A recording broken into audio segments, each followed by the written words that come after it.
Hi everyone, nice to see you all. It's From My House to Your House, story time with Mrs. Mary. I've missed you this last week and I hope that you had a good week. It's nice to see the sun shining today and we're going to start with our song. It's time for story time. It's time for story time. Hey ho the merry-o, it's time for story time. Welcome to Storytime. The first book that I'm going to read today is called The Quilt Story, and it is written by Tony Johnston and illustrated by Tomie dePaola. Some of you may know that Tomie dePaola passed away this week, and so I'd like to read this in his memory and honor.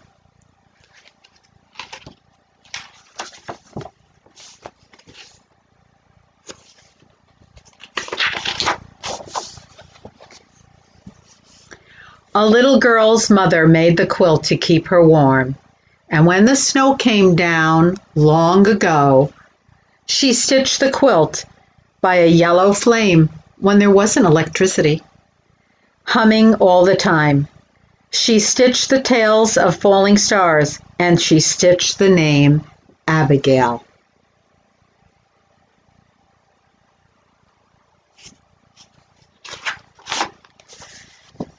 Abigail loved the quilt.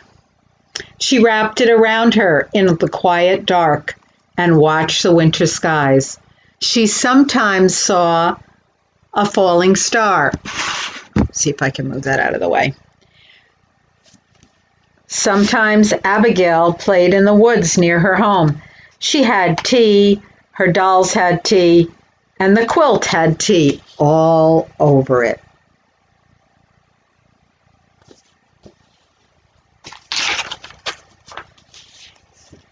Sometimes she pretended the quilt was a gown. She wore it to town on her horse, clop, clop, clop, and it tore. So her mother stuffed it up once more.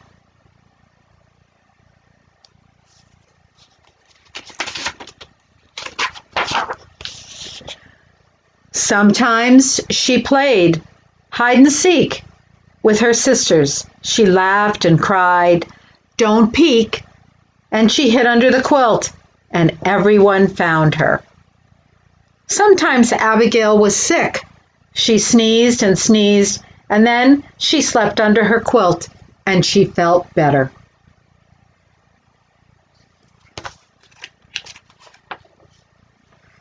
One day, Abigail's family moved away across wide rivers over a rock-hard trail.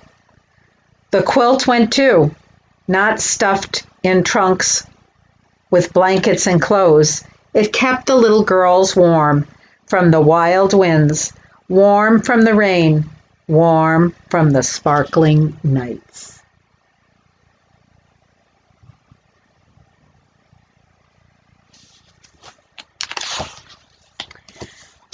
They built a new house in the woods. Abigail's father built it with his hatchet. Chop, chop, chop.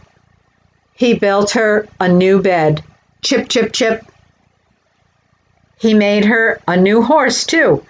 He worked until curly shavings covered the floor, and everyone sneezed and said, "Welcome home," and was glad. But Abigail felt sad. Sometimes it's hard to adjust to a new situation when you move or when you start a new school or something. Let's see how Abigail coped.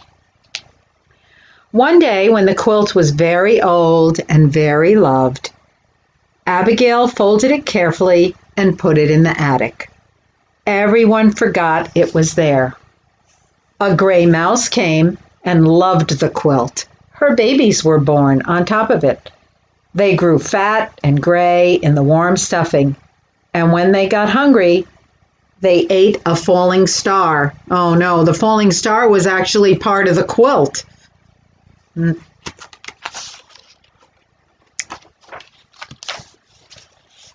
A raccoon came. I hope there are no raccoons in our attics.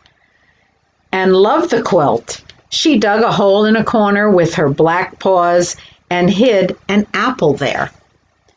A cat came and loved the quilt, a patchwork cat. It rolled on the stars, and stuffing spilled out like snow, and then the cat curled up in the snow and purred. Cats like to cuddle and things, don't they? And they like to cuddle with you, too. Kitty, kitty, called the little girl. She found her cat. She found the quilt, splashed with patterns of sun. The little girl wrapped the quilt around her, and she loved it too.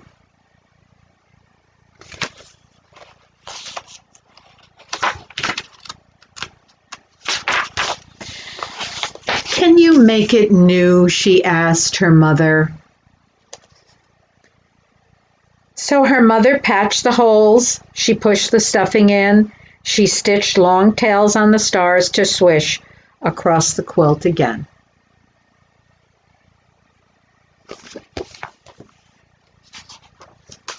One day, the little girl's family moved away across miles and miles of pavement and snaking gray highways.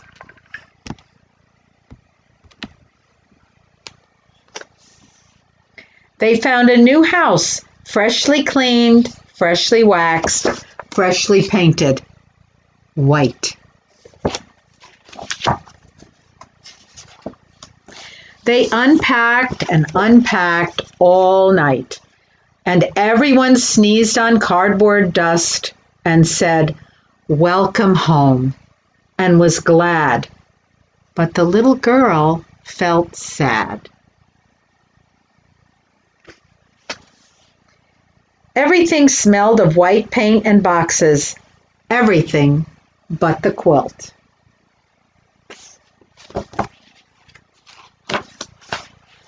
So her mother rocked her, as mothers do. I'm sitting in my rocking chair right now. They tucked her in, and she felt at home again under the quilt.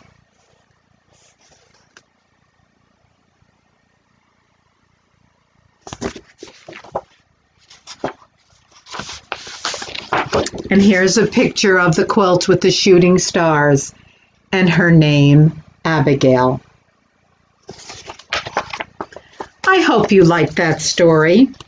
I'm going to take a moment to show you a quilt that I made, which I have here on my chair.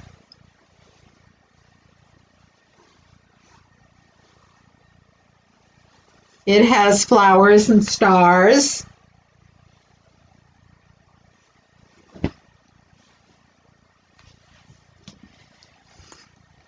And also, today, when story time is over, I thought it would be fun if you made your own patchwork quilt on paper. Your parents could draw your two initials in the middle and some boxes around it, and you can color it in. Now don't forget, in the bottom corner somewhere, put the date.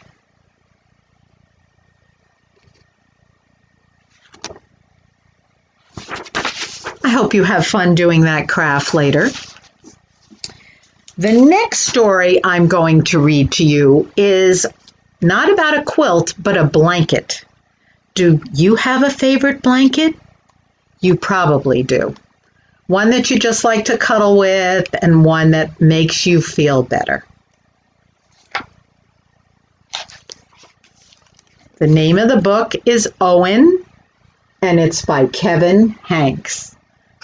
I keep moving the book back and forth so people on Instagram can see it as well as people on Facebook. Owen had a fuzzy yellow blanket. He'd had it since he was a baby, and he loved it with all his heart.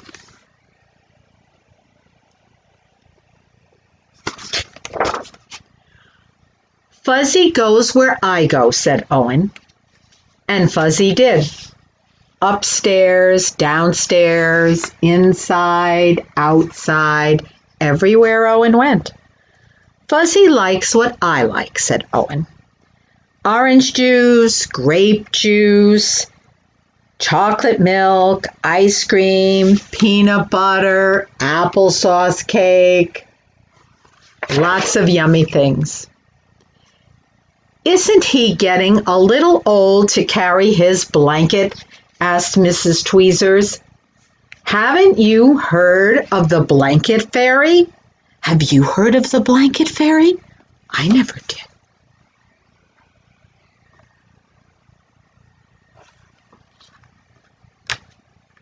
Owen's parents had not heard of it, so Mrs. Tweezers filled them in. That night, Owen's parents told Owen to put Fuzzy under his pillow. In the morning, Fuzzy would be gone, but the blanket fairy would have an absolutely wonderful, positively perfect, especially terrific big boy gift for Owen. I wonder if Owen is really going to like that. Owen stuffed Fuzzy into his pajama pants and went to sleep. He was pretty smart, wasn't he?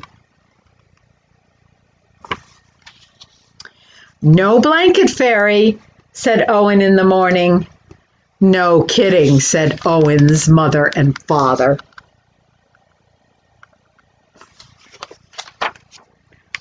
Fuzzy's dirty, said Owen's mother. Fuzzy's torn and ratty, said Owen's father. No, said Owen, Fuzzy is perfect.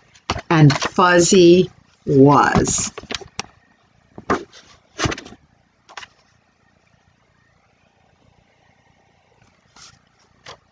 Fuzzy played Captain Plunger with Owen. Fuzzy helped Owen become invisible.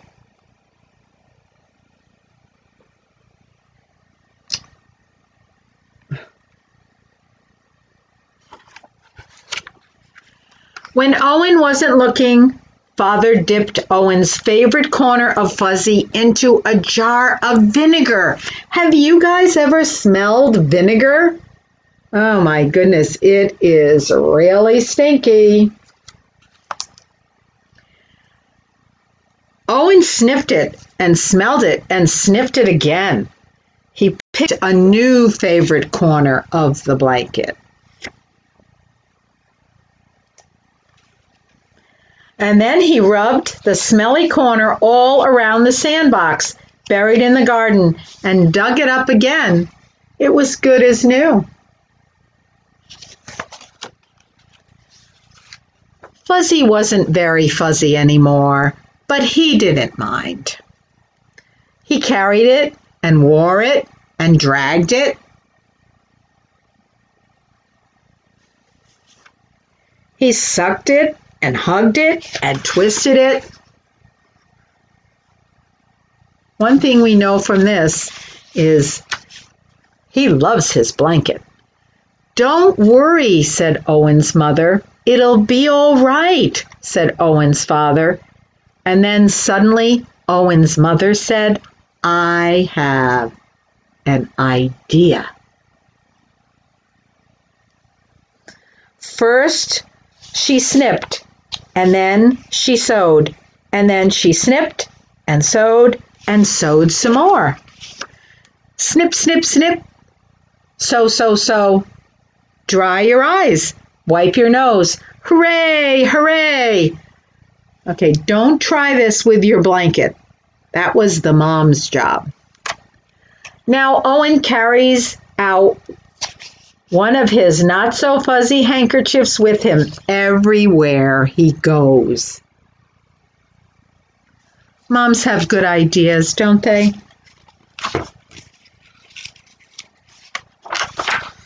And Mrs. Tweezers doesn't say a thing.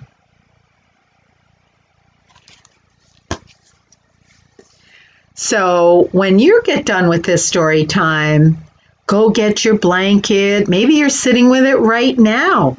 Give it a little snuggle. And when your mom wants to wash it, it's okay. Speaking of washing, we have a song to sing today. Let's start it like this. Everybody clap their hands. Everybody touch your shoulders. Everybody pat your knees. Okay, now the next time you wash your hands, how about singing that song? Here we go. Everybody wash your hands. Don't forget in between your fingers. Everybody wash your hands. Everybody wash your fingernails. Everybody wash your fingernails. Everybody do a good job washing your hands. Sing a song, rinse them well, dry them, and don't touch your face. Okay, well, I've had a good time singing and talking with you today. I can see, let's see if I can see who's out there. Oh, maybe I could, maybe I can't. It's great to see all of you. Thank you for being with me. I'll look forward next week when we have story time from my house to your house again. So let's finish up with our closing song. The more we get together, together, the more we get together, the happier we'll be. For your friends are my friends, and my friends are your friends. The more we get together, the happier we'll be. How about the more we read together? The more we read together, together, the more we read together, the happier we'll be.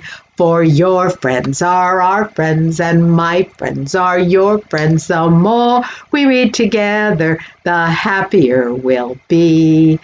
Great to see you all. I see many of you tuning in and telling me you miss me, and we miss you. I miss you too.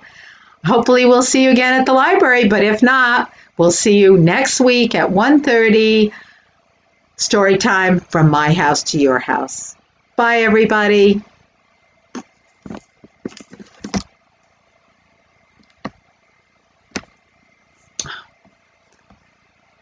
Bye-bye.